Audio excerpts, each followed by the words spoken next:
নতুন এক অধ্যায়ের দ্বারপ্রান্তে যুক্তরাষ্ট্র ইতিহাস গড়ে হোয়াইট হাউসে ফিরেছেন ডোনাল্ড ট্রাম্প।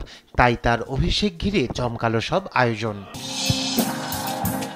যুক্তরাষ্ট্রের ৪৭তম প্রেসিডেন্ট হিসেবে শপথ নিয়ে প্রথমবারের মতো কোনো সামাজিক অনুষ্ঠানে অংশ নিয়েছেন ট্রাম্প ও তার স্ত্রী মেলানিয়া। তাদের সঙ্গে ছিলেন ভাইস প্রেসিডেন্ট দম্পতিও। এ সময় চমক দেখান ট্রাম্প মেলানিয়া দম্পতি। এই অনুষ্ঠানে একসঙ্গে নেচেছেন তারা। ভাইস প্রেসিডেন্ট জেডি ভান্স ও তার স্ত্রী উষা ভান্সকেও নাচতে দেখা যায়। অনুষ্ঠানটি প্রেসিডেন্সিয়াল ইনাগিউরাল বল নামেও পরিচিত।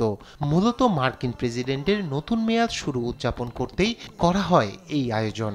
ওয়াশিংটনের ৩টে স্থানে আয়োজন করা হয় ইনাগিউরাল বল। এদিকে ওয়াশিংটন ডিসির ওয়াশিংটন কনভেনশন সেন্টারে কমান্ডার ইন চিফ বল শীর্ষক অনুষ্ঠানে সামরিক তলোয়ার দিয়ে একটি বড় কেক কাটেন ট্রাম্প। সঙ্গে ছিলেন ফার্স্ট লেডি মেলানিয়া ট্রাম্প। অংশ নেন ভাইস প্রেসিডেন্ট ভান্স দম্পতিও। তারাও কেক কাটেন তরবারি দিয়ে। ট্রাম্প যে কেকটি কাটেন সেটিতে ছিল মার্কিন প্রেসিডেন্টকে বহনকারী এয়ারফোর্স ওয়ান উড়োজাহাজের নতুন নকশা। অনুষ্ঠানে আবহ সঙ্গীত শুরু হলে হাতে থাকা তলোয়ার নিয়ে তালে তালে নাচতে শুরু করেন ট্রাম্প। রায়হান কবির শুভ্র, নিউজ ডেস্ক, দেশ টিভি।